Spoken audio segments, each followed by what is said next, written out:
Today is the 7th day of the month of Cheshvan. We are in the middle of chapter 9 discussing the laws of Tzitzis and Tallis. Today we'll be doing paragraphs 10 through 14. Paragraph 10. If somebody takes off his tallis and then puts it back on afterwards, does he need a new blessing? So it depends on two things.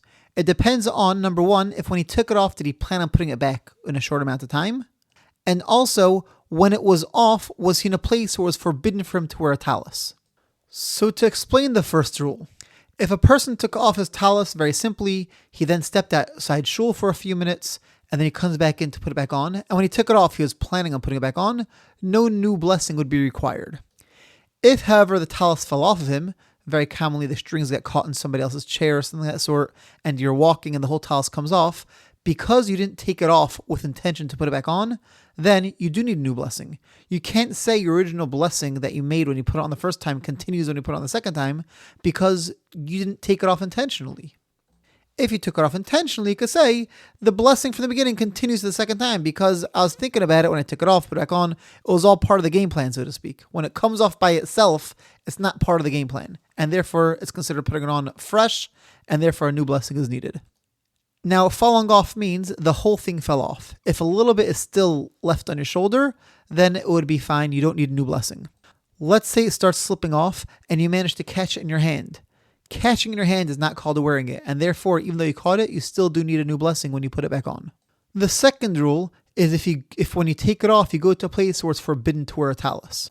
If somebody takes off the tallis for a few moments, and during those few moments they were in a place where you're not allowed to wear a tallis, then even though they plan on putting it back on right afterwards, still it's considered a break. You're not allowed to wear a tallis in this place, and therefore no matter what your intention are, it's considered a break from your first blessing. When you put it on afterwards, it's considered putting it on fresh. A new blessing is required. The typical example of this is going to the bathroom. Generally, when we go to the bathroom, we always take off our tallis beforehand. However, halachically speaking, from a strict halachic perspective, one is allowed to wear a tallis while going to the urinal. Again, the custom is not. We take it off before going to the bathroom totally, but one is technically allowed to wear a tallis while in front of the urinal, and therefore, if somebody takes off their tallis to urinate, they do not need a new bracha when they come back out of the bathroom, they put it back on. However, let's say somebody has to have a bowel movement. Then you're not allowed to wear the tallis. It's halachically forbidden. And therefore, even though it may have only been a few moments and you took it off planning to come back and put it back on, because you're in a place where you halachically weren't allowed to wear the tallis, then you need a new blessing when you put it back on. Our tzitzis, the tallis cotton that we wear, we're able to wear all the time, and therefore that would never be a problem. One other thing to note is that if you take off a pair of tzitzis, a tallis cotton, and you put on another pair, then you would need a new blessing on the second pair. The only practical time that I can think of is sometimes people have a separate pair of tzitzis, the small tallis, the tallis cotton that we wear under our shirts. Somebody might have a pair for weekday and a pair for Shabbos. So if they're getting dressed Friday afternoon for Shabbos, they're putting on their Shabbos pair of tzitzis, then that would require a new blessing. Also, if you're taking off your tzitzis for an extended amount of time to play ball or something of that sort, then even though you had in mind to put it back on afterwards, if it's been a while, you should make a new blessing when you put it back on. Paragraph 11.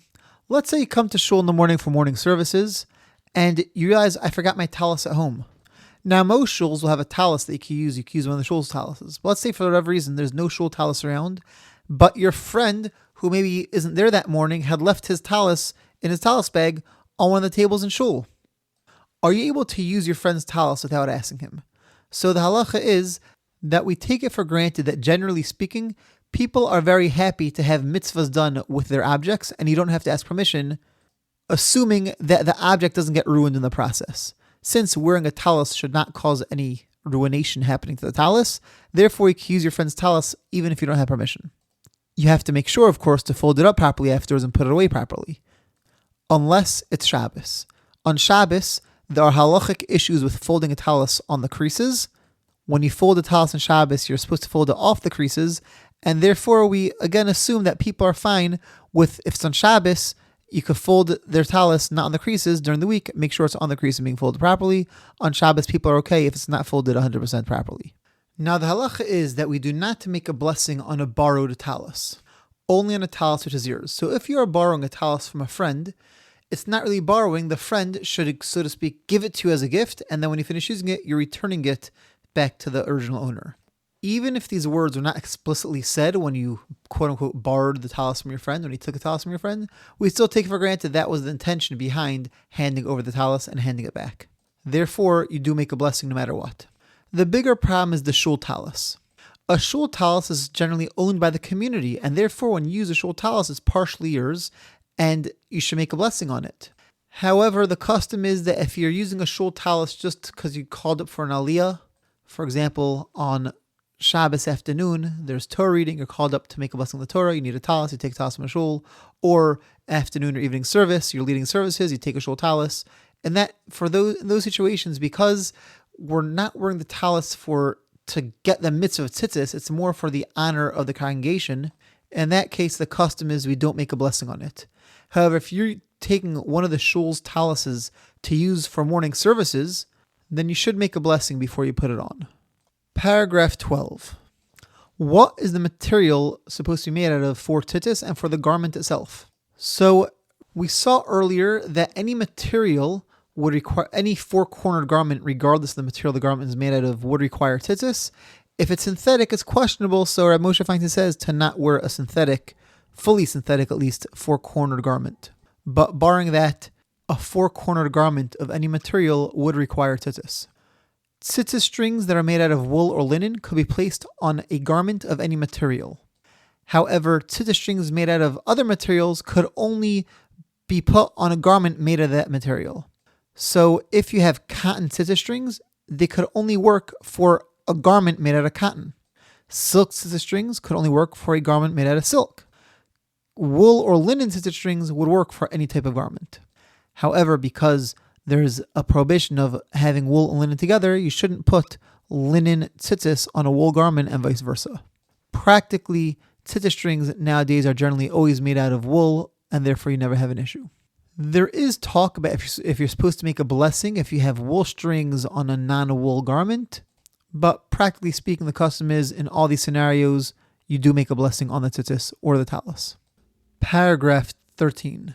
The length of the tzitzis strings, this is from the hole to the end of the strings, including all the wrappings. The length from the hole to the end of the strings is supposed to be 12 thumb breadths long. This comes out to approximately somewhere between 9.6 and 11.4 inches. So let's say the tzitzis are made properly, but then when the strings got torn. The rules of whether it's kosher or not are very complex and technical. In most cases, if one string got torn, it will still be totally fine. But we're not going to go through all the technicalities, so if it does happen that a string or two gets torn, bring it to a rabbi and have the rabbi look it over to let you know whether it's still a valid tzitzis or tallis, or whether you have to replace the tzitzis strings. Paragraph 14. Each individual string of the tzitzis is supposed to be spun material. It can't be straight pulled wool or cotton. It has to be spun into a string. So let's say the string starts unraveling. What's the deal with that end of the string?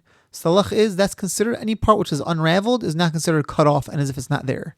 So if it gets unraveled to the point where the remaining string is less than 12 thumb breadths, which again is between 9.6 and 11.4 inches, then bring it over to a rabbi just to make sure that the tzitzis or tallis is still kosher. This concludes today's learning. Have a wonderful day and see you on the next episode.